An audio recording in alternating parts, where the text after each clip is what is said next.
സംഘർഷമുണ്ടായ ഉത്തർപ്രദേശിലെ സംഫലിൽ നിരോധനാജ്ഞ പ്രഖ്യാപിച്ചു. അടുത്ത മാസം 10-ാം തീയതി വരെ നിരോധനാജ്ഞ ഏർപ്പെടുത്തി കഴിഞ്ഞു. വിനീത വി.ജി വിശദാംശങ്ങളുമായി ചേരുന്നു. ഗുഡ് മോർണിംഗ് വിനീത.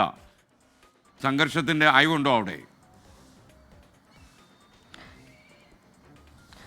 Very good morning S K നിലവിൽ സംഘർഷത്തിന് ഒരു അയവുണ്ടെന്ന് തന്നെ പറയാം. പക്ഷെ അതേസമയം ഈ സമാധാനം പുനഃസ്ഥാപിക്കുന്നതിനുള്ള എല്ലാ നടപടിക്രമങ്ങളും അവിടെ ഇപ്പോഴും തുടരുകയാണ്.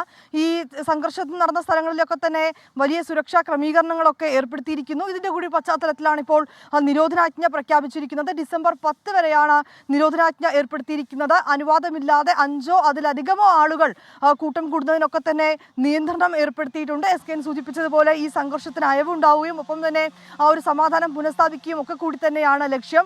ഈ സംഘർഷവുമായി ബന്ധപ്പെട്ട് ഇതിനോടകം തന്നെ 29 പേർക്കെതിരെ പോലീസ് കേസെടുത്തിട്ടുണ്ടായിരുന്നു. ഈ ആക്രമണത്തിൽ പൊതുമുതൽ നശിപ്പിച്ച ആളുകൾ അവരെ കണ്ടെത്തുന്നതിനും മറ്റുമായി കൂടുതൽ CCTV ഫുട്ടേജുകൾ ശേഖരിക്കുകയും അതിൽ നിന്നൊക്കെയുള്ള പ്രതികളെ കണ്ടെത്തുകയും ചെയ്തു. ഈ പൊതുമുതൽ നശിപ്പിച്ച ആളുകളിൽ നിന്ന് പണം ഈടാക്കിക്കൊണ്ട് മുന്നോട്ട് പോകാൻ തന്നെയാണ് UP സർക്കാരും തീരുമാനിച്ചിരിക്കുന്നത്. ഇന്നലെ ഈ കേസ് സുപ്രീം കോടതിയും പരിഗണിച്ചിട്ടുണ്ടായിരുന്നു. ഈ ശാന്തിയും സമാധാനവും നിലനിർത്തണം എന്നുള്ളത് തന്നെയായിരുന്നു സുപ്രീം കോടതിയും നിർദ്ദേശിച്ചിട്ടുണ്ടായിരുന്നു. ഒപ്പം തന്നെ ഈ സർവേ നടപടികൾ അത് ഈ ഹൈക്കോടതിയുടെ ഒരു ഉത്തരവ് ഉണ്ടാകുന്നത് വരെ താൽക്കാലികമായി നിർത്തിവെക്കണമെന്നും സുപ്രീം കോടതി നിർദ്ദേശം നൽകിയിട്ടുണ്ട്. ഇന്നലെ വെള്ളിയാഴ്ചയായിരുന്നു. അതുകൊണ്ട് തന്നെ ഈ നിസ്കാരത്തിനും മറ്റും എത്തുന്ന ആളുകളുണ്ട്. അതിനെ തുടർന്ന് വലിയ സുരക്ഷാ ക്രമീകരണങ്ങൾ തന്നെയാണ് ഈ സംബാലിലും പള്ളി പരിസരത്തും ഒക്കെ തന്നെ ഒരുക്കിയിട്ടുണ്ടായിരുന്നത്. ഇപ്പോഴും പല മേഖലകളിലും വലിയ സുരക്ഷാ ക്രമീകരണങ്ങൾ പോലീസ് മറ്റ് സുരക്ഷാ സൈന്യം ഉൾപ്പെടെയുള്ളവരൊക്കെ തന്നെയാണ് അവിടെ വിന്യസിച്ചിട്ടുള്ളത്. S K